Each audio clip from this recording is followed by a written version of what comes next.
আজি যত তারা তব আকাশে, সবে মোর প্রাণ ভরি প্রকাশে। আজি যত তারা তব আকাশে। নমস্কার, শ্রী শ্রী মায়ের কথা এই অনুষ্ঠানের ঊনবিংশতিতম পর্বে আপনাদের স্বাগত। আপনারা এই অনুষ্ঠান দেখছেন কোষ্ঠী পাথর প্রাণারাম ইউটিউব চ্যানেলে, যেখানে প্রত্যেক সপ্তাহের রবিবার সম্প্রচারিত হয় এই অনুষ্ঠানটি শ্রী শ্রী মায়ের কথা। আর প্রাণারাম বাংলা ইউটিউব চ্যানেলে সপ্তাহে 6 দিন সোম থেকে শনিবার সম্প্রচারিত হয় কথায় কথায় কথামৃত। সবগুলি অনুষ্ঠানই শুরুর সময় রাত্রি 9টা।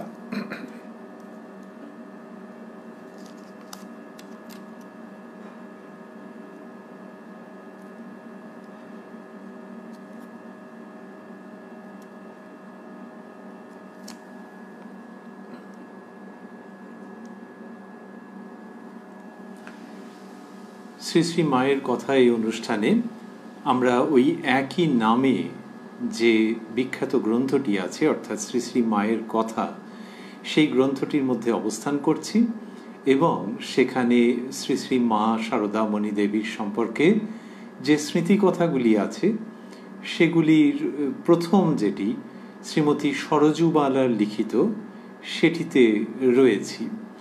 আজকে আমরা প্রবেশ করব ওই স্মৃতিকথার নতুন একটি দিনে, ঠাকুর ও মাকে যুগপৎ স্মরণ করে নিয়ে।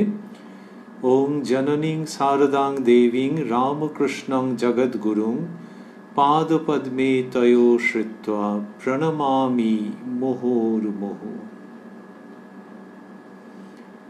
কার্তিক 1321 এই সময়ের কথা সরজুবালা লিখছেন। এটি ইংলিশ হিসাবে 1914 অক্টোবর নভেম্বর এরকম হবে। বাংলা মাস রেখে সরজুবালার স্মৃতিকথাতে প্রবেশ করছি। তিনি লিখছেন, আমাদের বালিগঞ্জের বাসায় ফুলের অভাব ছিল না। মা ফুল পেলে খুব খুশি হন বলে অনেক ফুল জোগাড় করে নিয়ে একদিন ভোরে মায়ের কাছে গেলুম। এই যে 1914 প্রসঙ্গ, তার মানে শ্রী শ্রী মা রয়েছেন উদ্বোধনে তার বাড়িতে, সেইখানকার কথা হচ্ছে। দেখি মা সবে পূজার আসনে বসেছেন।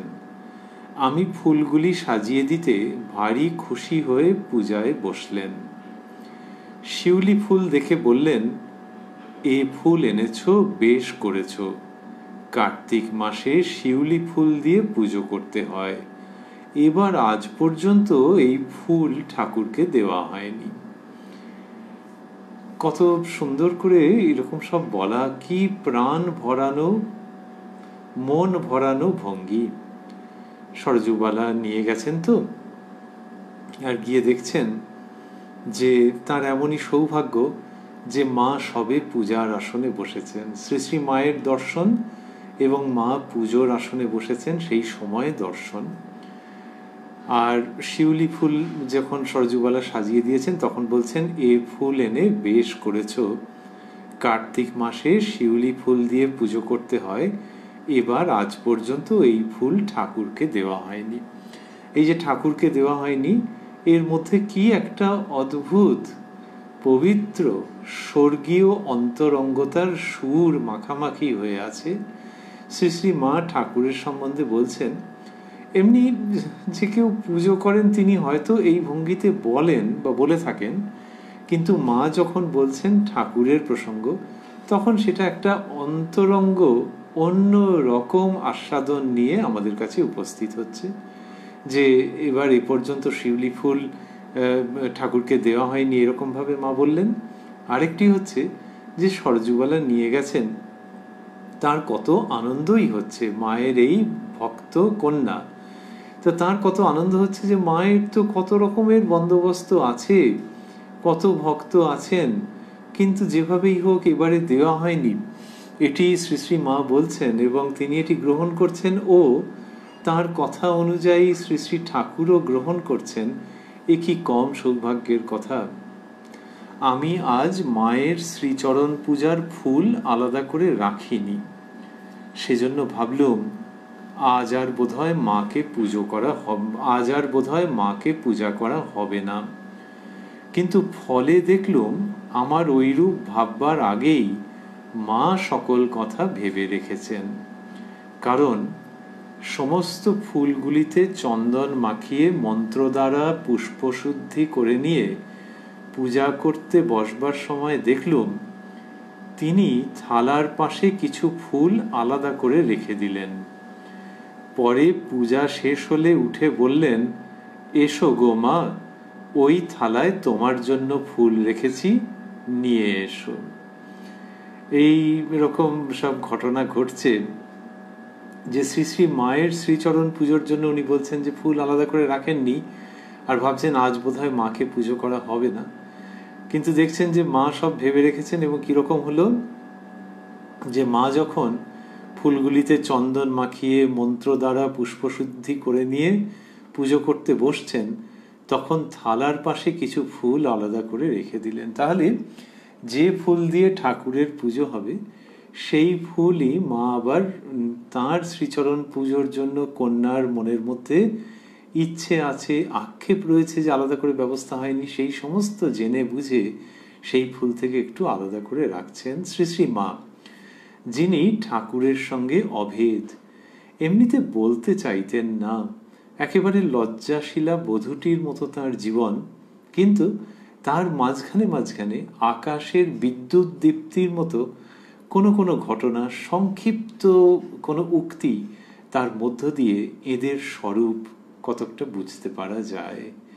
যখন আকাশে বিদ্যুৎ চমকায়, আমরা বিদ্যুৎ দীপ্তির মতো কথা বলছিলাম, তখন কি হয়, অনেকটা আকাশ যেন দেখতে পাওয়া যায়, তীব্র আলোয় দেখতে পাওয়া যায়। তবে হ্যাঁ, লোকের ভয় লাগাটাই স্বাভাবিক। আর এদের যে এই রকম উক্তি বা ব্যবহার শ্রী শ্রী মায়ের কথায় রয়েছে, তো আমরা তার মধ্য দিয়ে রামকৃষ্ণ সারদা আনন্দ আকাশ, সেটির অনেকটা এককালে দেখতে পাওয়া যায়। আর তাতে ভয় লাগে না, কিন্তু গভীর আনন্দের উপকরণ থাকে, গভীর আস্বাদনের, সুমধুর আস্বাদনের উপাদান থাকে। শ্রী শ্রী মা কচিত কদাচিৎ বলেছেন যে ঠাকুর আর আমাকে অভেদ ভাবে দেখবে। উপযুক্ত অধিকারীর কাছে বলেছেন সেটি, যে ঠাকুর এবং তিনি অভেদ। এইখানে দেখা যাচ্ছে যে ওই যে মা রামকৃষ্ণ গত প্রাণা তার স্তবের মধ্যে রয়েছে, তো সেই মাই যে আবার ঠাকুরের সঙ্গে অভেদ। এ তো বোঝা যাচ্ছে যে ঠাকুরকে যে ফুল দিয়ে পুজো করবেন সেই ফুলের থেকে কিছুটা সরিয়ে রেখেছেন যে ওই মেয়ে তাঁরই শ্রীচরণ পুজো করবে বলে। তাই এই এক অদ্ভুত লীলা, যেটি গুপ্ত আর কখনো কখনো ব্যক্ত।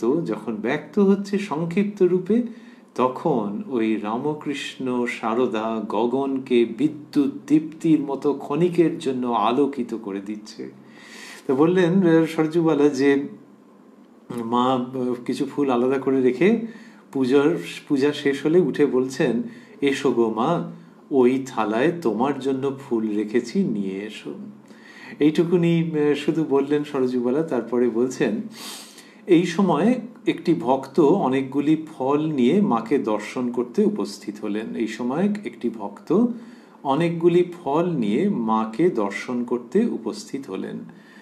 পুরুষ ভক্ত ইনি। ভক্তটিকে দেখে মা খুব আনন্দিত হলেন, কপালে চন্দনের ফোঁটা পরিয়ে চিবুকে হাত দিয়ে চুমো খেলেন। কোনো পুরুষ ভক্তকে ওইরূপ আদর করতে আমি এ পর্যন্ত মাকে দেখিনি। তা এরপরে ওই ফুলের প্রসঙ্গ আসবে, কিন্তু তার আগে এই ঘটনাটি ঘটল। এবং বোঝাই যাচ্ছে যে মা নিজের সন্তানের মতো দেখছেন এতটাই যে এইরকম ব্যবহার করছেন সেই পুরুষ ভক্তটির সঙ্গে। এইসবগুলো দেখে সরজুবালার খুব আনন্দ হচ্ছে। লিখছেন, তারপর আমাকে বললেন, মা, তোমার ওই ফুল হতে 4টি ওকে দাও তো। যে উনিও মায়ের পুজো করবেন সেটি মা জানেন, কিন্তু এরপর অদ্ভুত ঘটনা ঘটবে। তো শ্রী শ্রী মা বললেন যে মা, তোমার ওই ফুল হতে 4টি ওকে দাও তো।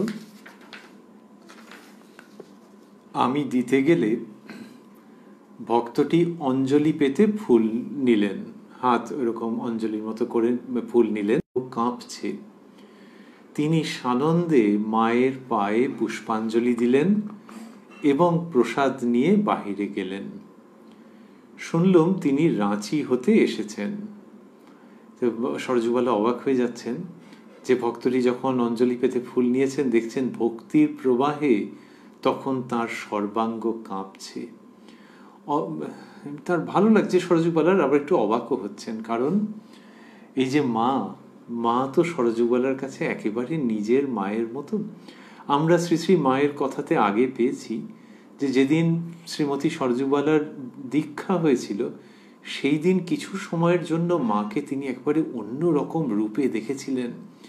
কি গম্ভীর অন্তর্মুখ অবস্থা, পুরো পরিবেশ গমগম করছে, তারপরে আবার ধীরে ধীরে স্বাভাবিক। এই যে কখনো কখনো এরকম হচ্ছে তিনি কচিত কদাচিৎ দেখেছেন। তা না হলে মা বলছেন যে এসো মা, এখানটায় বসো, একটু পাখা করছি, গরমে একেবারে হয়ে এসেছো, ক্লান্ত হয়ে এসেছো, গায়ের জামাটা খুলে বসো। একেবারে নিজের মাটি যেমন হন সেই রকম, নিজের মায়ের থেকেও যেন বেশি। আর এইখানে দেখছেন এই ভদ্রলোক রাঁচি থেকে যিনি এসছেন থর করে যেন কাঁপছেন যখন সরজুবালা তার হাতে মায়েরই নির্দেশ মতো ফুলগুলি দিচ্ছেন, যে মায়ের শ্রীচরণ পুজো করতে পারবেন আর মা সেই জন্যে অনুগ্রহ করে ওই ফুল দিচ্ছেন। এইটাতে বোঝাই যাচ্ছে যে মা যাকে ওই রকমভাবে আদর করেছেন তার একটা ভাব আছে। সেই তিনি মায়ের কাছ থেকে ওই অধিকার পেয়ে এবং মায়ের সানন্দ সম্মতি, সরজুবালাকে নির্দেশ, এইসবের মধ্য দিয়ে ওই রকম কাঁপছেন। সরজুবালা লিখছেন যে ভক্তির প্রবাহে তখন তার সর্বাঙ্গ কাঁপছে। এই একটা যখন high voltage source, voltage of spirituality, সেটির সামনে কেউ আসছেন, সেটির যখন খুব প্রকাশোন্মুখ অবস্থা, তখন এইরকম হচ্ছে। ইনি একদম কাছাকাছি এসে গেছেন, তো এসে গিয়ে ওটা অনুভব করছেন এবং ভেতরটা কাঁপছে। সরজুবালা বুঝছেন যে হাতটা কাঁপছে, হ্যান্ডস আর ট্রেমলিং। এখান থেকে তিনি অবাক হয়ে যাচ্ছেন। তো এই ভদ্রলোক বোঝাই যাচ্ছে যে এসেছিলেন যখন, তখন এরকম ছিল না, কিন্তু যখন এই ঘটনা ঘটছে তখন এটা হচ্ছে। ওই কাছে আসছেন যখন, হাই ভোল্টেজ অফ স্পিরিচুয়ালিটি, সেই সোর্সের কাছে আসছেন যখন। আচ্ছা, দূরে থেকেও কি এরকম হতে পারে?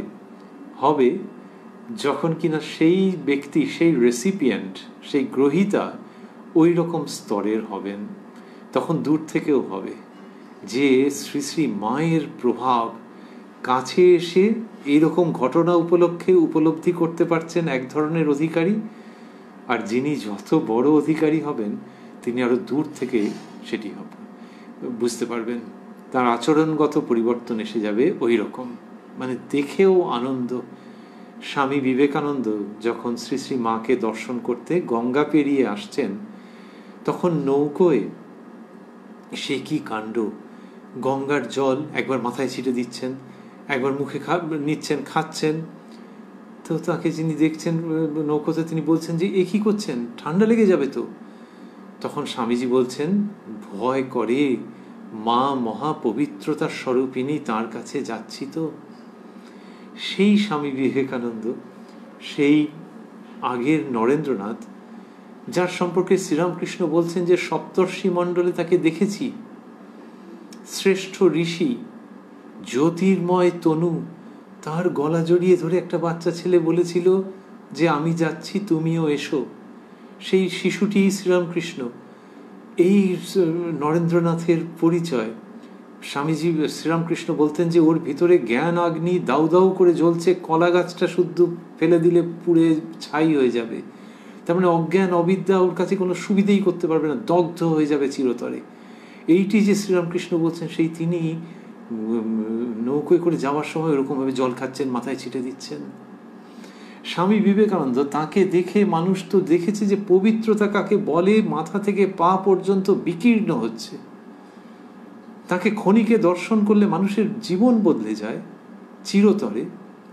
সেই তিনি মায়ের কাছে যাওয়ার জন্য ওয়ান্স অ্যাগেন ট্রেমব্লিং অলমোস্ট, যে ওরকমভাবে জল ছিটে দিচ্ছেন, জল খাচ্ছেন, বলছেন তিনি তো মহা পবিত্রতার স্বরূপিনী।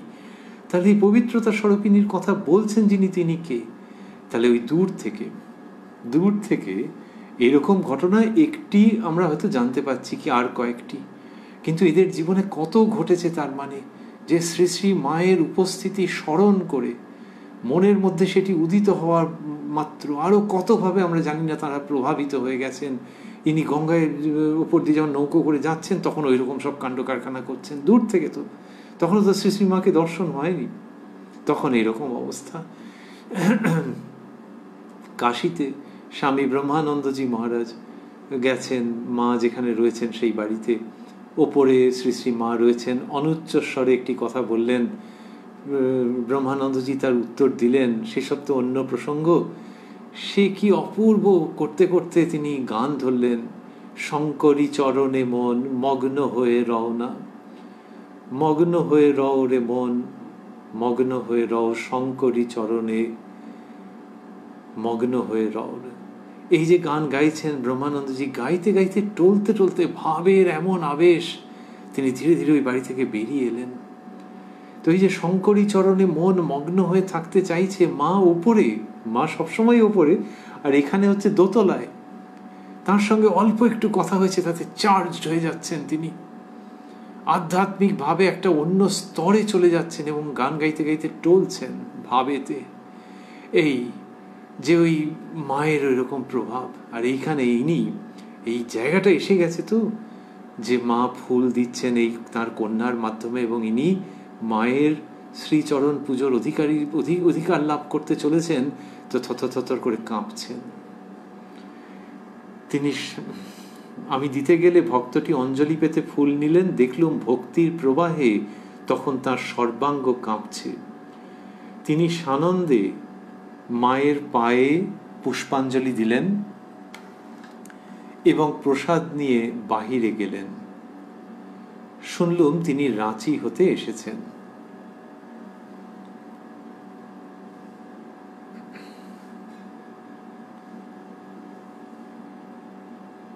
তক্তপোষখানিতে বসে মা এইবার সস্নেহে আমায় ডেকে বললেন, এইবার এসো গো। আমি শ্রীচরণে অঞ্জলি দিয়ে উঠতেই মা চুমো খেয়ে মাথায় হাত দিয়ে আশীর্বাদ করলেন। এইবার আমরা পান সাজতে গেলুম। তো এইটুকুনি বর্ণনা উনি সংযোজন করেছেন যে শ্রীচরণে যেই অঞ্জলি দিয়ে উঠেছেন তখন কি হয়েছে, তখন মা চুমো খেয়ে মাথায় হাত দিয়ে আশীর্বাদ করেছেন। এইবার আমরা পান সাজতে গেলুম। পান সেজে এসে মাকে খুঁজতে গিয়ে দেখি মা ছাদে চুল শুকাচ্ছেন। কি অপূর্ব সব দৃশ্য! ওই যে রাঁচির ভক্ত, তাকে ইনি দেখেছেন যে থরথর করে কাঁপছেন তিনি।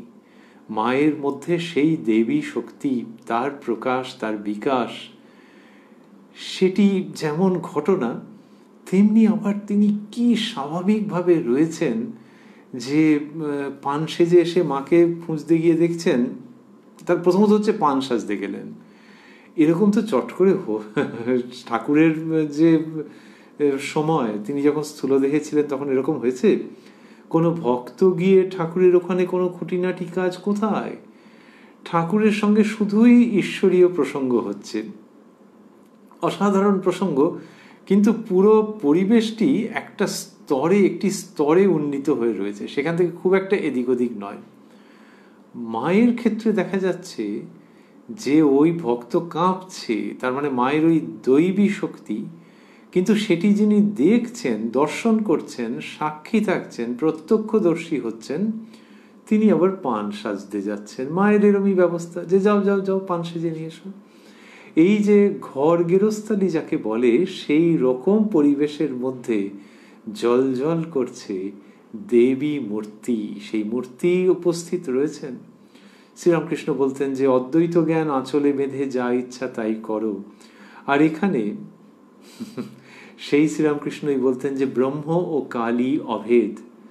সেই অদ্বৈত জ্ঞান, ব্রহ্ম, অদ্বৈত চৈতন্য এবং মা কালী, আর তার সঙ্গে অভিন্না মা শারদা, শ্রীরামকৃষ্ণের উক্তি মতো, ঘোষণা মতো, শিক্ষা মতো সেই মা শারদা উপস্থিত রয়েছেন। অদ্বৈত জ্ঞান বলি, ভক্তি বলি, সব কিছু যেন ভক্তদের কাছে ওই রকম ভাবেই আসছে যে আঁচলে বেঁধে যা ইচ্ছা করো। তো শ্রী শ্রী মায়ের আঁচলে বাঁধা আছে এইভাবে ভাবতে পারি। আর ভক্তদের কাছে সেই পরিবেশটিকে তিনি উন্মোচন করছেন যে মা যখন রয়েছেন তখন আর চিন্তা কি, মা যখন রয়েছেন অদ্বৈত জ্ঞান আঁচলে বাঁধা ইজ ইকুয়াল টু, সমান সমান শ্রী শ্রী মা সামনে থাকা। মা সামনে থাকাই মানে সেই মন্দিরের মা কালী, সেই ব্রহ্ম চৈতন্য, তিনি যখন সামনে রয়েছেন আর কোনো অসুবিধে নেই। তাঁর পাও শ্রীচরণও পুজো করা যায়, পান সাজা যায়, আর সব কিছু করা যায়। এই অদ্বৈত জ্ঞান আঁচলে বাঁধা সেটি শ্রী শ্রী মায়ের দিব্য উপস্থিতির মধ্যে দিয়ে যে কি অপূর্বভাবে সার্থক, সুন্দর, জীবন্ত, বাস্তব হয়ে উঠছে তার ভুরি ভুরি দৃষ্টান্ত শ্রী শ্রী মায়ের কথায়। তো বললেন যে আমি শ্রীচরণের অঞ্জলি দিয়ে উঠতেই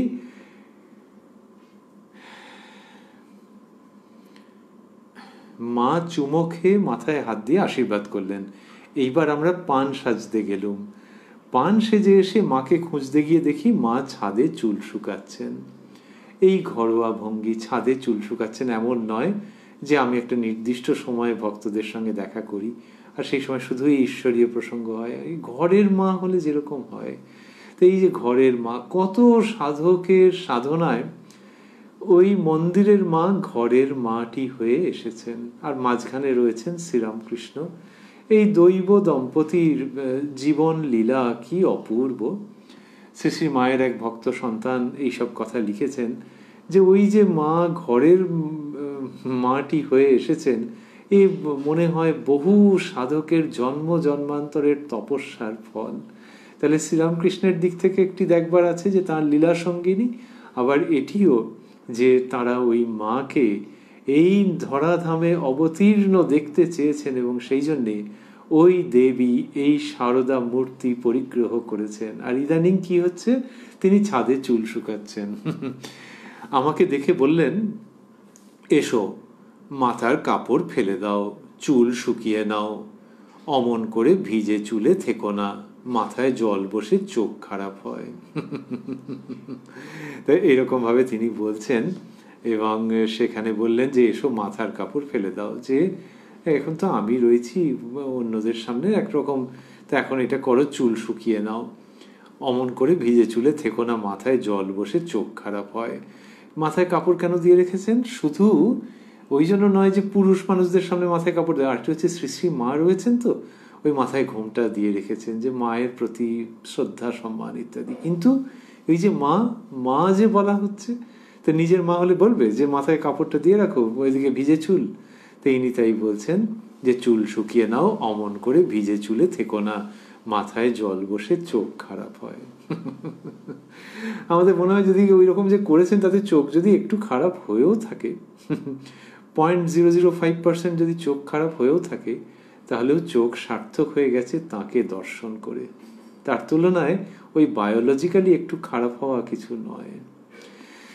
এর মধ্যে আরেকটি স্ত্রী ভক্ত তথায় উপস্থিত হলেন। ছাদে অনেকগুলি কাপড় শুকাচ্ছিল, মা আমাকে সেইগুলি তুলে কুঁচিয়ে রাখতে বললেন। আমি কাপড়গুলি তুলছি, এমন সময় গোলাপ মা শ্রী শ্রী মাকে ডেকে নিচে নেমে আসতে বললেন, কারণ ঠাকুরকে ভোগ দিতে হবে। মা নিচে নেমে গেলেন। গোলাপ মা মাকে ডেকেছেন যে ঠাকুরকে ভোগ দিতে হবে, তো সেই জন্য মা নিচে নেমে গেছেন। এইবার সরজুবালা যখন নিচে যাবেন তখন যে দৃশ্যটি তার জন্য অপেক্ষা করছিল তার জন্য তিনি প্রস্তুত ছিলেন না। শ্রী শ্রী মায়ের কথা এই সমগ্র গ্রন্থটির মধ্যে অত্যন্ত আনন্দপূর্ণ অভাবনীয় দৃশ্যগুলির মধ্যে একটি এখন খুব সংক্ষেপে পরিবেশিত হতে চলেছে। আমিও খানিক পরে ঠাকুর ঘরে গিয়ে দেখি মা সলজ্জ বধূটির মতো ঠাকুরকে বলছেন, এসো খেতে এসো। আবার গোপাল বিগ্রহের কাছে বলছেন, এসো গোপাল খেতে এসো। আমি তখন তার পিছনে দাঁড়িয়ে, মা ঠাকুরকে বলছেন এসো খেতে এসো। এইরকম ভাবে ঠাকুরকে তিনি, এই সংসার মায়ের, লোকে লৌকিক অর্থে সংসার জানে, আর ঈশ্বরীয় অর্থে সংসার, স্বর্গীয় অর্থে সংসার। সংসার নন্দন কাননের মতো, সেটি ওই শ্রী শ্রী মাকে দেখলে, শ্রী শ্রী মায়ের বাড়িতে উপস্থিত হলে এইরকম ভাগ্যবতী কেউ কেউ অনুভব করতে পেরেছেন, দর্শন করতে পেরেছেন। মা খেতে নিয়ে যাচ্ছেন, এবং সরজুবালার প্রতি আমরাও প্রণত যে তিনি যে ভাষা ব্যবহার করলেন সেটির জন্য আমরা বড় কৃতজ্ঞ। উনি বললেন, মা সলজ্জ বধূটির মতো ঠাকুরকে বলছেন, এসো খেতে এসো।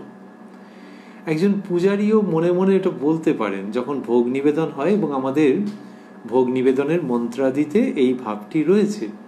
কিন্তু সেটি যখন একজন পূজারী শ্রদ্ধা নিষ্ঠা সহকারে বলছেন, আহ্বান জানাচ্ছেন, প্রার্থনা জানাচ্ছেন দেবতা বা দেবীর কাছে ভোগ গ্রহণের জন্য, তখন সেটি একরকম হয়, তার মধ্যে শুদ্ধতার একটা আনন্দ থাকে। সেটি দর্শন করলে, মন্ত্র শুনলে, মন্ত্র পড়লে আনন্দ হয়। এখানে দেখা যাচ্ছে যে মা সলজ্জ বধূটির মতো ঠাকুরকে বলছেন। এই অপূর্ব দৃশ্য। শ্রীরামকৃষ্ণ দেহত্যাগ করেছেন 1886-তে। এটি 1914 সালের কথা। তার মানে কত হলো? ওদিকে 14, এদিকে 14, 28 বছরের মতো হবে। এই সময়ের ব্যবধানে শ্রী শ্রী মা ঠাকুরকে দেখছেন এবং তার সঙ্গে এইরকম ভাবে ব্যবহার করছেন। সেই ঠাকুরের সঙ্গে যিনি বলেছিলেন, আমি কি চলে গেছি যেন এ ঘর আর ও ঘর, সেটি তিনি বলেছিলেন। আর মায়ের কাছেও ঠাকুর এমন ভাবে রয়েছেন, ধরা পড়ে গেছেন মা। ওই নেমে এসছেন ওপর থেকে, নেমে এসে এরকম যে করছেন, পেছনে সরজুবালা দাঁড়িয়ে আছেন, উনি বুঝতে পারেননি। তো তিনি ওই ঠাকুরকে ওই রকম ভাবে ধরা পড়ে গেছেন। মানে আমরা ওইরকম ভাবে বলছি যে মা তো সকলের সামনে এরকম ভাবে করবেন না, ঠিক হয়তো মনে মনে বলবেন। আর এখানে কথাগুলি অস্ফুট স্বরে বলেছেন, সরজুবালা শুনে ফেলেছেন, আমাদের সৌভাগ্য। তো সেখানে দেখা যাচ্ছে যে ভঙ্গিটি কিরকম? ভঙ্গিটি হচ্ছে সলজ্জ বধূটির মতো। এই তিনটি শব্দ, সলজ্জ বধূটির মতো, আমাদের নিমেষে নিয়ে গিয়ে উপস্থিত করছে বিভিন্ন রামকৃষ্ণ সারদা তীর্থে। হয়তো ঠাকুর কামারপুকুরে রয়েছেন বিবাহের পরে পরে, তখন বালিকা সারদা সলজ্জা বধূটির মতো। ঠাকুর যখন দক্ষিণেশ্বরে রয়েছেন, ঠাকুর যখন শ্যামপুকুরে কাশীপুরে রয়েছেন, মা কিন্তু সলজ্জা বধূটির মতো। সেই সব রামকৃষ্ণ সারদা তীর্থে আমাদের নিয়ে গিয়ে উপস্থিত করাচ্ছে এই তিনটি শব্দ, সলজ্জা বধূটির মতো। তাই ঠাকুর এবং মায়ের যে জীবন ঘটনা, যে জীবন লীলা, সেটি নিত্য বর্তমান, তাতে কোনো সন্দেহ নেই। ওই নতুন বিয়ে হয়ে আসা বউটির মতো সলজ্জা বধূটি সেই রকম ভাবে মা ঠাকুরকে বলছেন, এসো খেতে এসো। এই সমগ্র রামকৃষ্ণ ভাবমণ্ডল জীবন থেকে তুলে আনা একটি চিত্র, যেন এমন একটি ফ্রেমে বাঁধানো যেখানে মহাকালেরও কোনো সাধ্য নেই ওই চিত্রটিকে কিছুমাত্র বিবর্ণ করে। মহাকালের সাধ্যাতীত শুদ্ধতা ও চিরন্তনতায় নির্মিত একটি আলেখ্য। ঠাকুর মা নিত্য বর্তমান। মা সলজ্জা বধূটির মতো ঠাকুরকে নিয়ে যাচ্ছেন ভোগ খেতে, এবং আহ্বান জানিয়ে বলছেন, এসো খেতে এসো। এই যে শব্দগুলি, এগুলি যে সরজুবালা শুধু শুনলেন তাই নয়, ওই ভঙ্গিটা দেখে বললেন সলজ্জা বধূটির মতো। আমি তখন তার পিছনে দাঁড়িয়ে, হঠাৎ আমার দিকে দৃষ্টি পড়তেই হেসে বললেন, সকলকে খেতে ডেকে নিয়ে যাচ্ছি। ধরা পড়ে যাওয়ার ভঙ্গি আর কি, যে ওইটা দেখেছেন যে সরজুবালা রয়েছেন, সেটা দেখে মা মনে হয় লজ্জায় পড়ে গেছেন।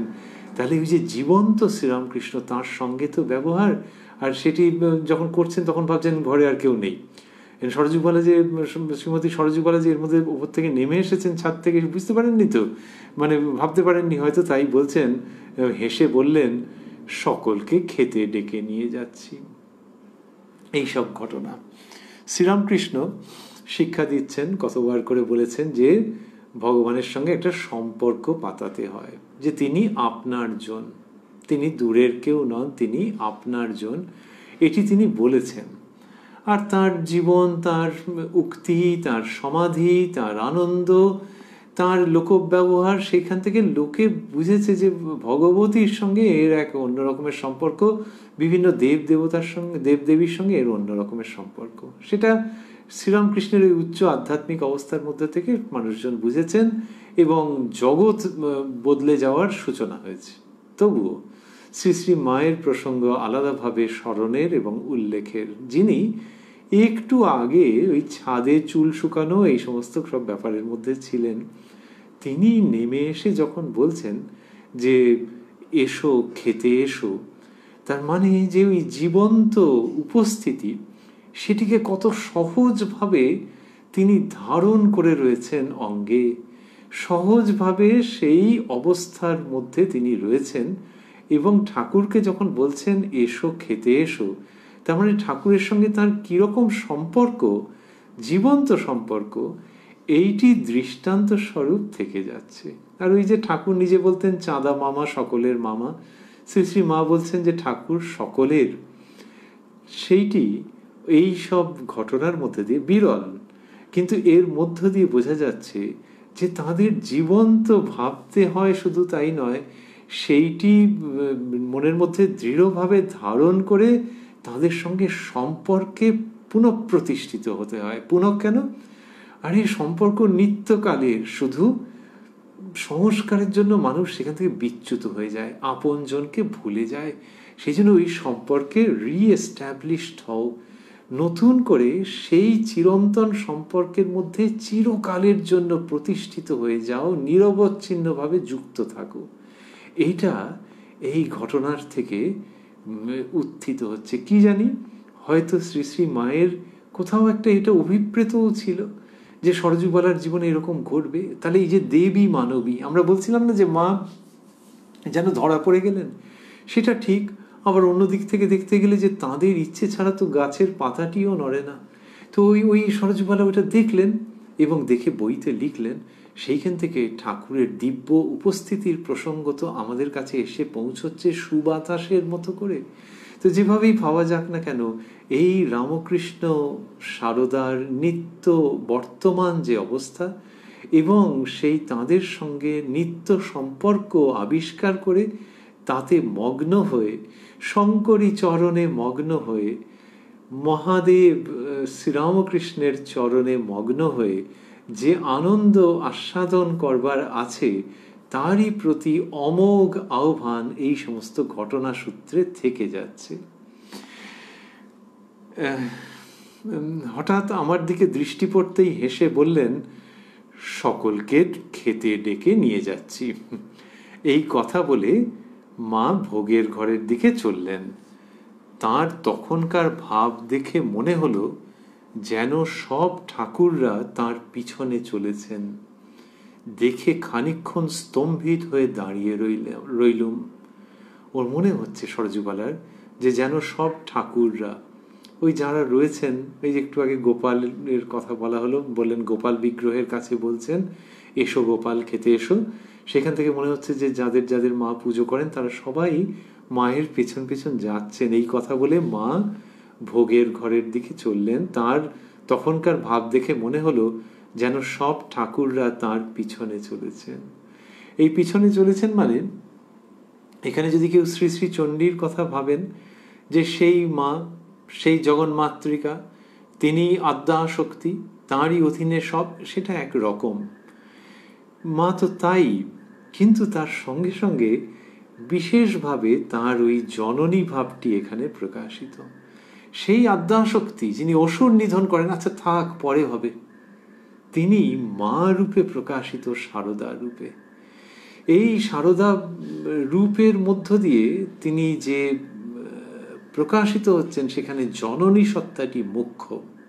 তাহলে আমরা যখন দুর্গাপুজোর মধ্যে থাকি তখন মায়ের 10 হাতে অস্ত্রাদি রয়েছে, অসুর নিধন করছেন তিনি, তাকে বিদ্ধ করছেন। কিন্তু লোকে যখন অঞ্জলি দেয় তখন কি সেইটা ভাবে তিনি অসুর নিধন করেন? তো তিনি জগন্মাতৃকা, কিন্তু নতুন জামা কাপড় পরে মহাষ্টমীর দিন কাকে দিচ্ছ? অসুর ও বিনাশিনী, হ্যাঁ ঠিক আছে, আবার জগন্মাতৃকা ইয়া দেবী সর্বভূতেষু মাতৃরূপেণ সংস্থিতা নমস্তস্যৈ নমস্তস্যৈ নমস্তস্যৈ নমো নমঃ। তো এই মাতৃরূপেণ সংস্থিতা, সেইটিরই বিশেষ প্রকাশ মা শারদার মধ্যে। তাই তিনি যখন যাচ্ছেন সরযুগলার, যে মনে হচ্ছে যে ঠাকুররা পেছন পেছন যাচ্ছেন, ওটা শক্তির দিক থেকে ভাবা যেতে পারে। ওটি বলা হচ্ছে স্বে মহিমনিহি, তো সেইটা তিনি সমস্ত শক্তির আধার। কিন্তু স্বে মহিমনি হওয়া সত্ত্বেও এইখানে হচ্ছে যে তিনি মাতৃভাবে যেন সবাইকে, respective of their ages and origin, সকলকে নিয়ে যাচ্ছেন। আর তারা মায়ের পেছনে পেছনে যাচ্ছেন যে এবারে ভোগের ব্যবস্থা হচ্ছে, ভোগের টাইম হয়েছে, খাওয়ার টাইম হয়েছে, আর মা ডেকে নিয়ে যাচ্ছেন। দেখে খানিকক্ষণ স্তম্ভিত হয়ে দাঁড়িয়ে রইল সরযুগলা। ওটা মনে হচ্ছে তো এক্ষুনি তো ওটা দেখেছেন, তো ওই সমস্ত অল্প অল্প উচ্চারিত, অনুচ্চস্বরে উচ্চারিত যে সমস্ত কথা, সেগুলো তো শুনেছেন। তারপরে যখন মা যাচ্ছেন তখন বলছেন যে দেখে খানিকক্ষণ স্তম্ভিত হয়ে দাঁড়িয়ে রইল। এই যে ঘটনা ঘটছে, এইসব কি অসাধারণ, এবং এগুলি সরযুগলার চোখের সামনে ঘটে যাচ্ছে। ওই যে আমরা বলছিলাম যে দেব দেবী স্বর্গলোক রামকৃষ্ণ শারদার লীলাঙ্গন নিত্য বর্তমান, সেটির পরিচয় পাওয়া যাচ্ছে। ভোগের ঘর বন্ধনীর মধ্যে দিয়েছেন সর্বদক্ষিণের ঘর হতে ফিরে এসে মা পাশের ঘরে সকলকে সঙ্গে নিয়ে প্রসাদ পেতে বসলেন। আহারান্তে পাশের ঘরে বিছানা করে দিলুম, মা শয়ন করলেন। কাছে বসতেই মা বললেন, শো, এই খেয়ে উঠেছ। শুয়েছি, মায়ের একটু তন্দ্রার মতো এসেছে। এমন সময় বলরামবাবুর বাড়ির চাকর ঠাকুরমা ঠাকুরমা করে ডেকে ঠাকুর ঘরে কতকগুলি আতা রেখে গেল। এই যে চাকর শব্দটি তখন ব্যবহৃত হয়েছে, তার মানে সেই মানুষটিকে খাটো করা হচ্ছে না। এখন আমরা কোনো শব্দ ব্যবহার করি হেল্পিং হ্যান্ড, এও হয়তো পরবর্তীকালে লোকে আরো রিফাইন করে নেবে যে হেল্পিং হ্যান্ড কি, এই শব্দ। কিন্তু প্রধান কথা হচ্ছে মনোভাবটি কিরকম। তো এই মায়ের কাছে তিনি এসছেন, বলরামবাবুর বিশ্বাসভাজন মানুষটি, তা বলছেন যে মায়ের তন্দ্রার মতো এসেছে। এমন সময় বলরামবাবুর বাড়ির চাকর ঠাকুরমা ঠাকুরমা করে ডেকে, তারা মাকে ঠাকুরমা ঠাকুরমা করে ডাকছেন, তা থেকে বোঝাই যাচ্ছে যে কি মধুর সম্পর্ক, করে ডেকে ঠাকুর ঘরে কতগুলি আতা রেখে গেল, মানে ওরা পাঠিয়ে দিয়েছেন। একটি চুপড়িতে আতা ছিল। লোকটি নিচে সাধুদের কাছে গিয়ে চুপড়িটি কি করবে জিজ্ঞাসা করায় তারা বললেন, ও আর কি হবে, রাস্তায় ফেলে দেব। উনি গিয়ে জিজ্ঞেস করেছেন, তো এটা দুপুরবেলার সময়, এইবারে একটা পুরুষ মানুষ জোরে জোরে মহারাজদের কাছে জিজ্ঞেস করেছেন। মহারাজ ওরকম বলেছেন, সাধুরা বলেছেন যে ও আর কি হবে, রাস্তায় ফেলে দে। সে ফেলে দিয়ে চলে যেতেই মা উঠলেন এবং ঠাকুর ঘরের রাস্তার দিকের বারান্দায় গিয়ে আমাকে ডেকে বলছেন, দেখেছো কেমন সুন্দর চুপড়িটি? ওরা তখন ফেলে দিতে বললে। ওদের কি, সাধু মানুষ, ও সবে কি আর মায়া আছে? আমাদের কিন্তু সামান্য জিনিসটিও অপচয় করা সয় না। এটি থাকলে তরকারির খোসাও রাখা চলত। এই বলে চুপড়িটি আনিয়ে ধুইয়ে রেখে দিলেন।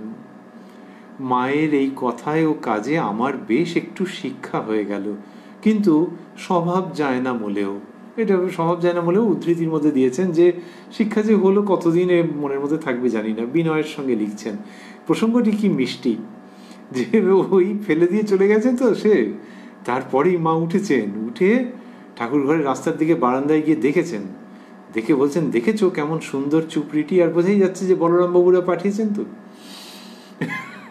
করে। মা বলছেন, ওরা তখন ফেলে দিতে বললে। ওদের কি, সাধু মানুষ, ও সবে কি আর মায়া আছে?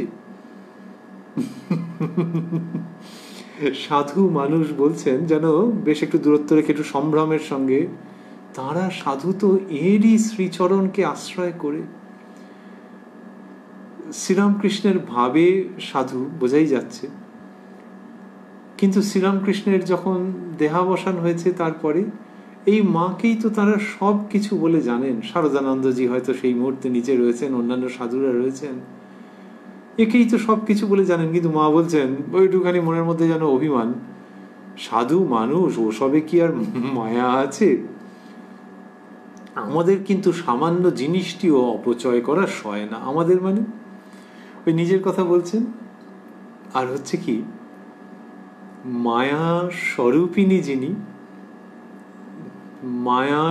মায়া যার অন্তর্গত, তিনি এরকম বলছেন। শ্রীরামকৃষ্ণ বলছেন বিদ্যা মায়া অবিদ্যা মায়া, এই দুটিরই অধীশ্বরী যিনি, তিনি আদ্যাশক্তি।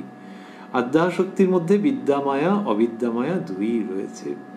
তো ওই যে বলছেন সাধু মানুষ, ও সবে কি আর মায়া আছে? তার মানে এই অবিদ্যা মায়া তারা ত্যাগ করেছেন, কিন্তু বিদ্যা মায়া দোতলার থেকে দেখছেন এবং ওটা মেনে নিচ্ছেন না, যে চুবড়ি ফেলে দিল বললেই হলো, এরকম ভাবে বলছেন। এবং বলছেন যে ওরা তখন ফেলে দিতে বললে।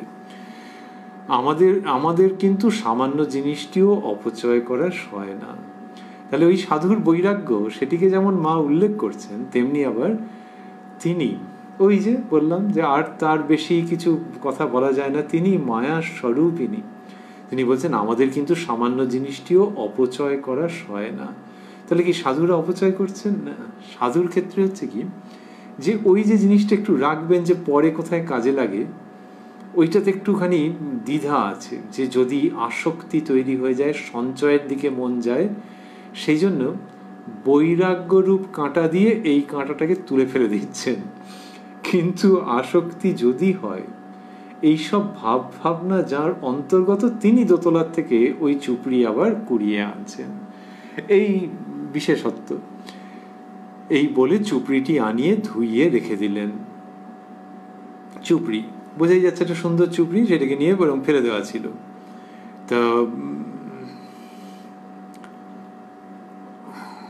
তো ফেলে দেওয়া ছিল, তার মানে একটু ডাস্টবিন কোথাও একটা ফেলে দেওয়া ছিল। তখন তো আরো ডাস্টবিন থাকতো না, হয়তো ফুটপাথ আশেপাশে কোথাও ফেলে দেওয়া আছে। তো সেখান থেকে তিনি নিয়ে এলেন।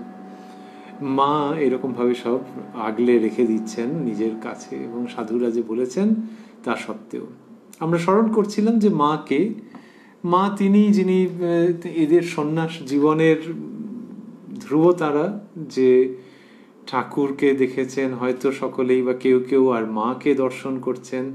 এদের সন্ন্যাস জীবনের সঙ্গে মায়ের সেই রকমই সম্পর্ক, ধ্রুবতারা। আর স্বামী বিবেকানন্দ বলেছেন যে শ্রী শ্রী মাকে বলেছেন যে তিনি সংঘ জননী। এই যে সংঘ জননী, তার নজর তো সমস্ত সাধুদের উপরে আছে। আবার দেখা যায় যে কোনো কারণে সঙ্ঘে যিনি থাকতে পারেননি, থাকা সম্ভব হয়নি কোনো কারণের জন্যে, তার প্রতিও মায়ের কিরকম দৃষ্টি। কে বলবে যে তিনি সংঘের বাইরে চলে যাচ্ছেন, কোথায় যাচ্ছেন? মায়ের দৃষ্টি তাকে ধরে রেখে দিয়েছে, আগলে রেখে দিয়েছে। ওই অফিসিয়ালি হয়তো একটা সম্পর্ক will not continue to exist, কিন্তু সেই অফিসিয়ালি মায়ের কাছেই তিনি থেকে যাচ্ছেন। এরকম একাধিক বিবরণ রয়েছে। সেখান থেকে বোঝা যায় যে স্বামীজি যে বললেন সংঘ জননী, এই সংঘ জননী মানে শুধু রামকৃষ্ণ সংঘের যে তিনি জননী তাই নয়, জগৎ জুড়ে যে মানব সংঘ তারও তিনি জননী। যিনি বলছেন আমি সতেরো মা অসতেরো মা, তিনি মানব সংঘ জননী। আর যিনি কিনা আবার সেই বাড়ির পোষা পাখিটি, সে যখন মা মা বলে ডেকে ওঠে, আর ছোটেন যিনি যে যাই মা, ওই গঙ্গারামের ডাকেতে তিনি বোঝেন যে তার খিদে পেয়েছে, কি হয়েছে সেটি অ্যাটেন্ড করবার জন্য যিনি ছোটেন, তিনি জগৎ জননী। এবং জগৎ জুড়ে যে সংঘ, যেখানে প্রাণ, তার জননী তিনি, সংঘ জননী। আর এই অক্টোবর নভেম্বর 1914 আমরা যখন দেখছি যে চুপড়িটাকে ফেলে দেওয়া আছে, চুপড়ি যদি কথা বলতে পারত, সে বোধহয় বলতো, কি বলেছে কি জানি, যে মা গো আমায় ফেলে দিল, মা তাকে কুড়িয়ে আনছেন। তিনি নিখিল বিশ্ব সংঘ জননী। আমরা যাকে প্রাণী, আমরা যাকে অপ্রাণী বলি, আমরা যাকে অ্যানিমেট, আমরা যাকে ইনঅ্যানিমেট বলি, এই নিখিল বিশ্ব প্রপঞ্চ সংঘের জননী শারদামণি, ওই চুবড়িটিকে তিনি কুড়িয়ে আনছেন। সেটি যেমন ওই প্রাণী অপ্রাণী, প্রাণী জড় তথাকথিত, সেই সবগুলির যে জননী তিনি, সেটি প্রকাশ করছে ঘটনাটি। সঙ্গে সঙ্গে ওই যাকে কিনা অন্যেরা ফেলে দেয়, যে না লাগবে না, no more to be used, অচল, তাকেও তিনি তুলে আনেন আর বলেন কি, যে ছেলে যদি ধুলো কাদা মাখে, আমাকেই তো ঝেড়ে ঝুড়ে কোলে তুলে নিতে হবে। সাধুর বৈরাগ্যকে প্রণাম, আর এই সংঘ জননীর প্রতি অশ্রুসিক্ত সানন্দ সমর্পণ ও শরণাগতি, যে এইভাবেই তিনি রক্ষা করেন। বৈষ্ণব শাস্ত্রে আছে যে অমানিকে মান দেওয়া, যার মান নেই তাকেও মান দেওয়া। আর ওইখানে মা বোধহয় বলবেন যে মান কার নেই গো জগতে, সকলের আছে, এবং তিনি ওইভাবে করে তুলে আনছেন। চুপড়িটিকে যখন তিনি তুলে আনছেন, তখন বোঝা যায় যে এই মা কোন অর্থে সর্বব্যাপক, সর্বাধিক ব্যাপক ব্যঞ্জনায় সংঘ জননী। কেউ তার স্নেহপূর্ণ দৃষ্টির বাইরে নয়, কারুর বাইরে থাকার সাধ্য নেই এই সর্বগ্রাসী স্নেহ দৃষ্টির থেকে। কিছুক্ষণ পরে নিচে একজন ভিক্ষুক এসে ভিক্ষা দাও বলে চিৎকার করছিল। সাধুরা বিরক্ত হয়ে তাকে তাড়া দিয়ে উঠেছেন, যা এখন দিক করিস নে। মা তাই শুনতে পেয়ে বললেন, দেখেছ, দিলে ভিখারিকে তাড়িয়ে। ওই যে নিজেদের কাজ ছেড়ে একটু উঠে এসে ভিক্ষা দিতে হবে, এইটুকুও আর পারলে না, আলস্য হলো। ভিখারিকে এক মুঠো ভিক্ষা দিতে পারলে না। যার যা প্রাপ্য তা হতে তাকে বঞ্চিত করা কি উচিত? এই যে তরকারির খোসাটা, এও গরুর প্রাপ্য, ওটিও গরুর মুখের কাছে ধরতে হয়। বেলা প্রায় শেষ হয়ে এলো, আমার রওনা হবার সময় হয়ে এসেছে। শ্রী শ্রী মাকে প্রণাম করে কিছু প্রসাদ নিয়ে বিদায় গ্রহণ করলুম। ওই ভিখারি ভিক্ষা দাও বলে চিৎকার করছে। আবারও ভাবছি যে সাধুদের দিক থেকে, তাদের দিক থেকে ওই রকম, তারা বলছেন যা এখন দিক করিস না, এরকম বলেছেন। বিরক্ত হয়ে তাড়া দিয়ে উঠছেন, এবং মা সেটি শুনতে পেয়ে বলছেন, দেখেছো, দিলে ভিখারিকে তাড়িয়ে। এই আমরা কি বর্ণনা করবো আলাদা করে, বর্ণনা করার নয়, কিন্তু গভীরভাবে অনুসরণ, আস্বাদন, উপভোগ করবার এই দিব্য আনন্দ। মা বলছেন যে এরকম একটুখানি নিজেদের কাজ ছেড়ে এসে ভিক্ষা দিতে হবে, এইটুকু আর পারলে না, আলস্য হলো। রাগ করছেন, আক্ষেপ অভিমান আছে। তাহলে ওই যে সন্ন্যাসী, তার দিক থেকে যেটা, সেটির ওপর দিয়ে যাচ্ছেন। সেই জন্যই তো তিনি গুরু, দৃষ্টান্ত স্বরূপ এইসব করছেন তিনি। শ্রীরামকৃষ্ণ বলছেন যে অদ্বৈত ভাবনা তারপরেও আছে। ছাদে উঠে যখন দেখে যে ছাদ যে বস্তুতে তৈরি, সিঁড়িগুলো সেই ইট কাঠ সুরকিতেই তৈরি, তখন জগতের প্রতি অন্য দৃষ্টি আসে, সেটি বিজ্ঞানীর দৃষ্টি। আর নিজের সম্বন্ধে বলতেন, আমাকে এখন বিজ্ঞানীর অবস্থায় রেখেছে। এই শ্রী শ্রী মায়ের মধ্যে সেটি দেখতে পাওয়া যাচ্ছে। এরা ভগবান ভগবতী, আবার সাধক সাধিকার অনুসরণীয় অধ্যাত্ম অবস্থার প্রকাশক প্রকাশিকাও বটেন। তো ওই যে বিজ্ঞানীর দৃষ্টি সেইখানে, যে সমগ্র জগতের মধ্যে প্রেমানুরঞ্জিত চৈতন্যকে দর্শন করছেন, সেই ভাব। তো সেখানে ভিখারির প্রতি ওই যে কথা ভিখারির প্রসঙ্গে বললেন, বলে বললেন, ভিখারিকে এক মুঠো ভিক্ষা দিতে পারলে না, যার যা প্রাপ্য তা হতে তাকে বঞ্চিত করা কি উচিত? এইবারে ভিক্ষা মানুষকে দেওয়া উচিত কিনা, সমাজতাত্ত্বিক কেউ কেউ বলবেন যে না, একদম নয়, ওটা পেশা হয়ে যেতে পারে। কিন্তু কখনো কখনো তো মানুষ অবস্থার বিপাকে পড়ে, তা নাহলে আর এই রিলিফেরই বা কি মানে আছে? সমস্ত যে ত্রাণ কার্য তাহলে বন্ধ করে দিতে হয়, যে যেদিন নিজে খুঁটে খেতে পারবে সেদিনকে খাবে, আমি কেন ভিক্ষা দিতে যাব? তা কেন? তো যখন দুরবস্থার মধ্যে পড়েছে, তো মা ওই ভিখারিকে হয়তো চেনেন, জানেন। আরে এত মাতৃ হৃদয় না, মানে যদি একটু অভ্যাস বশত সে করে থাকে, আহা দুপুরবেলায় চেয়েছে, এই যে ভাব, সেইখান থেকে তার কষ্ট হচ্ছে এবং বলছেন যার যা প্রাপ্য তা হতে তাকে বঞ্চিত করাও কি উচিত? এ ভিখারির প্রাপ্য, কেউ যদি দেয় তো দিল, কিন্তু মা অন্য দৃষ্টিতে দেখছেন ভিখারির প্রাপ্য সে এর উপর নির্ভর করে, না হলে চালাতে পারে না। এটা একটা দিক। আর একটা সাংঘাতিক দিক হচ্ছে যে ঈশ্বর কোন রূপে আবির্ভূত হচ্ছেন তুমি তো জানো না। স্বামীজি শিখিয়েছেন, এবারে উপলব্ধির জায়গায় কারোর ক্ষেত্রে বেশি, কারোর ক্ষেত্রে মাঝারি, এরকম তো হতেই পারে। স্বামীজি শিখিয়েছেন তো যে তিনি কতজনের মধ্য দিয়ে কথা কন। শ্রীরামকৃষ্ণের ভাবকে কম্বু কণ্ঠে স্বামীজি সমগ্র জগতে ঘোষণা করেছেন, শিব জ্ঞানে জীবের সেবা। তো এই দুপুর বেলায় যে চাইছে সে কে? তো বলছেন যার যা প্রাপ্য তা হতে তাকে বঞ্চিত করা কি উচিত?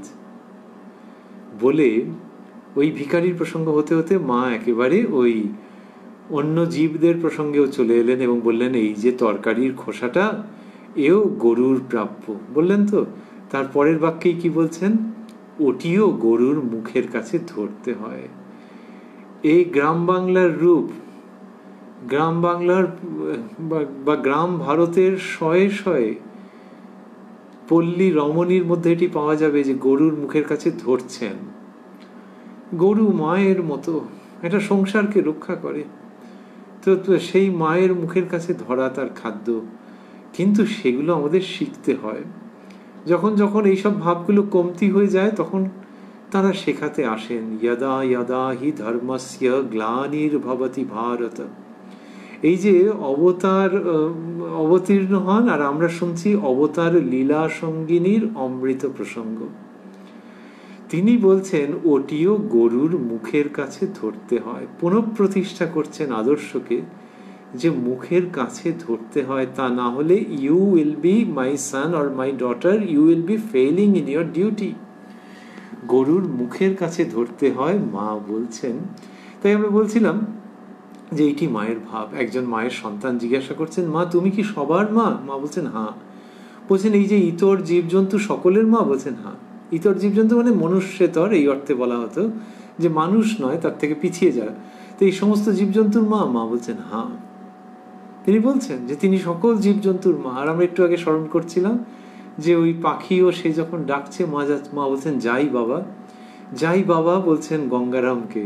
তো এই যে মা তার ডাকে সাড়া দিয়ে বলছেন, এইটিও আমরা ভাবছি যে পল্লী রমণীরা এরকম করে থাকতেও পারেন, কিন্তু বা করেনও হয়তো, কিন্তু মায়ের ক্ষেত্রে যিনি দেখেছেন, তিনি দেখেছেন একেবারে সরাসরি the heart of that bird, পক্ষীর হৃদয়, সেই পাখিটির হৃদয়, সেই হৃদয়ের ভাষা শুনতে পাচ্ছেন ইনি, সেই জন্যই ছটফট করে তার দিকে যাচ্ছেন। এটা মনে হয়েছে তো প্রত্যক্ষভাবে সামনে থেকে দর্শন করে, যে যাই বাবা বলে যখন মা ছুটছেন, সেই মা তিনি নিখিল বিশ্বের জননী। তাঁরই অমৃত কথার মধ্যে আমরা রয়েছি। আমরা রয়েছি উদ্বোধন কার্যালয় থেকে শ্রী শ্রী মায়ের কথা যে প্রকাশিত হয়েছে, তার যে সংস্করণটি আমাদের কাছে রয়েছে তার 35 পৃষ্ঠায় রয়েছি। ওই দিনের প্রসঙ্গে, যে দিনটি নির্দিষ্টভাবে না উল্লেখ করলেও সরজুবালা বলেছেন কার্তিক 1321, অর্থাৎ যেটি অক্টোবর নভেম্বর 1914, সেই দিনের প্রসঙ্গে রয়েছে। আমাদের ভাবতে ভালো লাগছে যে এই যে সাধুদের প্রসঙ্গে মা দুটো জিনিস বললেন তো, যে চুপড়িটা এরমভাবে ফেলে দিলে, আর তারপরে ওই ভিখারিকে ভিক্ষা দেওয়ার প্রসঙ্গটা বললেন। এরপরে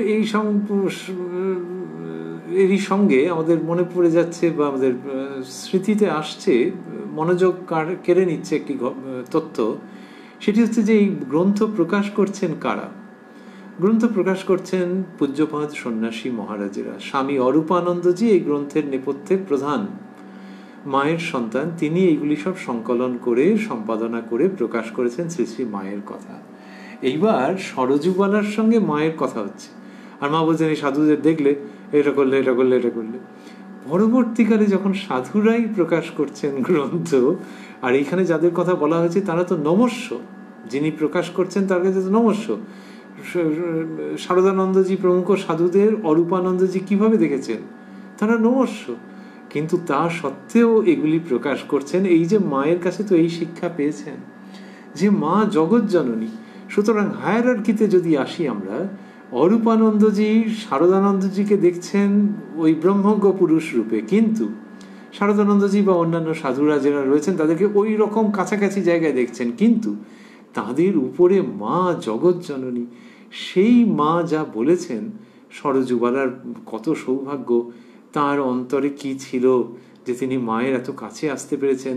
she was a Spectator, she was a witness, it's all right, কিন্তু মা যা বলেছেন এই সাধুদের সম্পর্কে সেগুলো এরা যখন প্রকাশ করছেন, তখন এই অরূপানন্দজির মতো সাধুর হৃদয়ের মহত্ব বলি, উদারতা বলি, আমাদের নিজ নিজ সীমিত অধিকারে আমরা কুলিয়ে উঠতে পারি না। এবং সর্বোপরি মনে হয় যে শ্রী শ্রী মায়ের কাছে এই শিক্ষা তারা লাভ করছেন যে সাধু, সন্ন্যাস, সংঘ সব সত্য, আর তার মধ্যে এই মাতৃভাবটি যেন আরো বড় সত্য। মাতৃভাবের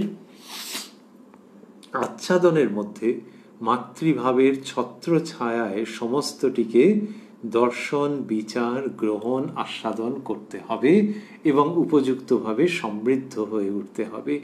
এই সব প্রসঙ্গ আমরা শ্রী শ্রী মায়ের মধ্যে পাচ্ছি এবং একযোগে অনেকগুলি দিক আলোকিত হয়ে উঠছে মায়ের কৃপায়। এই অনুষ্ঠানে আমরা আবারও মিলিত হব আগামী রবিবার কোষ্ঠীপাথর প্রাণারাম ইউটিউব চ্যানেলে, যেখানে সপ্তাহের রবিবারগুলিতে প্রচারিত হয় এই শ্রী শ্রী মায়ের কথা অনুষ্ঠানটি। আর প্রাণারাম বাংলা ইউটিউব চ্যানেলে সপ্তাহে 6 দিন সোম থেকে শনিবার সম্প্রচারিত হয় কথায় কথায় কথামৃত। সবগুলি অনুষ্ঠানই শুরুর সময় রাত্রি 9টা। আর আজকের অনুষ্ঠান শেষ করতে করতে আমরা পুনরায় প্রণতি জানাই শ্রীরামকৃষ্ণ ও মা শারদাকে। দুটি নাম, দুটি অবয়ব, দুটি চিত্র, কিন্তু বস্তুত এক অভিন্ন অভেদ সত্তা। তাদের এই লীলা, তাদের এই জীবন, তাদের এই শিক্ষা আমাদের কাছে এসে পৌঁছচ্ছে, সেই জন্যে তাদের প্রতি আমাদের ভুলুণ্ঠিত প্রণাম। আর সেইখানে শ্রীরামকৃষ্ণ যেটি বলছেন সেটি আমাদের মানসপটে উদিত হচ্ছে, ও কি যে সে, ও আমার শক্তি। সেই মহাদেব ও মা ভবতারিণী, সেই রকম শ্রীরামকৃষ্ণ ও জননী শারদামণি, এদের যুগ্ম লীলা, মহাকাল ও মহাকালী শুধু মন্দিরের মা বাবা, তারা জগতে আবির্ভূত হচ্ছেন। তারা জগতে আবির্ভূত হচ্ছেন জাগতিক মা বাবার মতো করে, যেন তার থেকে অনেক বেশি রূপে, এবং আমাদের মন প্রাণে কি বিমল আনন্দ এবং অপূর্ব শিক্ষা এনে দিচ্ছেন, যার দ্বারা আমরা জগৎ জীবনকে নতুন করে দর্শন করবার প্রেমমণ্ডিত শক্তি লাভ করছি এবং আমাদের জীবনকে সেইভাবে পথ দেখানোর অপূর্ব উপাদান প্রাপ্ত হচ্ছি। এটি বারে বারে মনে পড়ে ঠাকুর ও মায়ের শ্রীচরণকে স্মরণ করে। ওং জননীং শারদাং দেবীং রামকৃষ্ণং জগদ্গুরুং পাদপদ্মে তয়োঃ শ্রিত্বা প্রণমামি মুহুর্মুহুঃ।